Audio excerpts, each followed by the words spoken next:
ಬೆದರಿಕೆ ರಹಸ್ಯ ಬಯಲಾಗಿದೆ. ಆರ್ಎಸ್ಎಸ್ ಹೆಸರಲ್ಲಿ ಸಚಿವ ಖರ್ಗೆಗೆ ಬೆದರಿಕೆ ಹಾಕಿದ್ದ ಕೇಸ್ಗೆ ಸಂಬಂಧಪಟ್ಟಂತೆ ಮಹಾರಾಷ್ಟ್ರದ ಲಾತೂರ್ನಲ್ಲಿ ದಿನೇಶ್ ನರೋಣಿಯನ್ನ ಅರೆಸ್ಟ್ ಮಾಡಲಾಗಿದೆ. ಆರ್ಎಸ್ಎಸ್ ಹೆಸರಲ್ಲಿ ಸಚಿವ ಖರ್ಗೆಗೆ ಬೆದರಿಕೆಯನ್ನು ಹಾಕಲಾಗಿತ್ತು. ಈ ಒಂದು ಪ್ರಕರಣಕ್ಕೆ ಸಂಬಂಧಪಟ್ಟಂತೆ ಮಹಾರಾಷ್ಟ್ರದ ಲಾತೂರ್ನಲ್ಲಿ ದಿನೇಶ್ ನರೋಣಿಯನ್ನ ಅರೆಸ್ಟ್ ಕೂಡ ಮಾಡಲಾಗಿತ್ತು. ಆರೋಪಿ ದಿನೇಶ್ ನರೋಣಿ ಪ್ರಾಥಮಿಕ ವಿಚಾರಣೆಯನ್ನ ಮಾಡಿದ್ದಾರೆ. ಆರ್ಎಸ್ಎಸ್ ಸಕ್ರಿಯ ಕಾರ್ಯಕರ್ತನಾಗಿದ್ದ ದಿನೇಶ್ ನರೋಣಿ ಸದ್ಯ ಕೆಲಸದ ಒತ್ತಡದಿಂದ ಚಟುವಟಿಕೆಯಿಂದ ದೂರ ಉಳಿದಿತ್ತು. ಆರ್ಎಸ್ಎಸ್ ನಿರ್ಬಂಧಕ್ಕೆ ಖರ್ಗೆ ಪತ್ರ ಬರೆದ ವಿಚಾರ ತಿಳಿತು. ಕೋಪಗೊಂಡು ಸಚಿವರಿಗೆ ಕರೆ ಮಾಡಿ ಮಾತನಾಡಿದ್ದೇನೆ, ಮದ್ಯ ಸೇವಿಸಿದ್ದರಿಂದ ಏನೇನೋ ಮಾತನಾಡಿದ್ದೀನಿ ಅಂತ ಒಪ್ಕೊಂಡಿದ್ದಾರೆ. ಗೂಗಲ್ನಲ್ಲಿ ಸರ್ಚ್ ಮಾಡಿ ಫೋನ್ ನಂಬರ್ ಪಡೆದೆ ಸೇಲ್ಸ್ ಎಕ್ಸಿಕ್ಯೂಟಿವ್ ಆಗಿರುವ ಆರೋಪಿ ದಿನೇಶ್ ನರೋಣಿ ಇನ್ನು ಆರ್ಎಸ್ಎಸ್ ಕಾರ್ಯ ಚಟುವಟಿಕೆಗಳು ಕೂಡ ಭಾಗಿಯಾಗ್ತಾ ಇದ್ರು. ಆದರೆ ಈಗ ಸ್ವಲ್ಪ ದಿನದಿಂದ ದೂರ ಉಳಿದಿದ್ರು.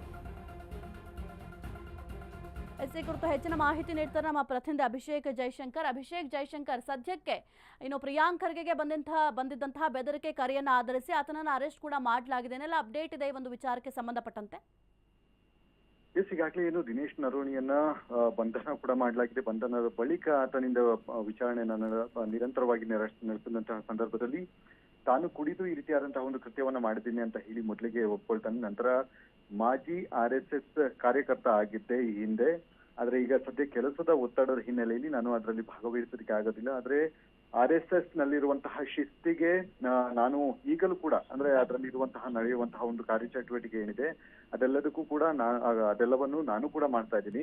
ಒಬ್ಬ ಹಿಂದುತ್ವವಾದಿಯಾಗಿ ಈ ರೀತಿಯ RSS ಅನ್ನ ಬ್ಯಾನ್ ಮಾಡಬೇಕು ಅಂತ ಹೇಳಿದಂತಹ ಸಂದರ್ಭದಲ್ಲಿ ನನಗೆ ಸಹಜವಾಗಿಯೇ ಈ ರೀತಿಯಾದಂತಹ ಆಕ್ರೋಶ ಆಯ್ತು. ಅಂದ್ರೆ RSS ಅನ್ನ ಬ್ಯಾನ್ ಮಾಡೋದು ಅಷ್ಟು ಸುಲಭವಲ್ಲ, ಮತ್ತೆ ಅದರ ವಿರುದ್ಧವಾಗಿ ಮಾತನಾಡೋದು ಕಷ್ಟ ಆಗ್ತಾ ಇತ್ತು. ಹೀಗಾಗಿ ನಾನು ಅವರಿಗೆ ಗೂಗಲ್ ಅಲ್ಲಿ ಸರ್ಚ್ ಮಾಡಿ ಮೊಬೈಲ್ ನಂಬರ್ ಅನ್ನು ಸರ್ಚ್ ಮಾಡಿ ನಂತರ ಅವರಿಗೆ ಕರೆ ಮಾಡುವಂತಹ ಮುಖಾಂತರ ನೀವು ಹೇಗೆ RSS ಅನ್ನ ಬ್ಯಾನ್ ಮಾಡ್ತೀರಿ, ಇದು ಸರಿ ಇಲ್ಲ ಅಂತ ಹೇಳಿ ನಾನು ವಿಚಾರಣೆ ವೇಳೆ ಒಪ್ಕೊಂಡಿರುವಂತದ್ದು. ಅಂದ್ರೆ ಈ ರೀತಿಯಾದಂತಹ ಒಂದು ಬೆದರಿಕೆಯನ್ನ ಹಾಕಿದ್ದೀನಿ ಅಂತ ಹೇಳಿ ಅದಕ್ಕೆ ಒಪ್ಪಿಕೊಂಡಿರುವಂತದ್ದು. ಈಗ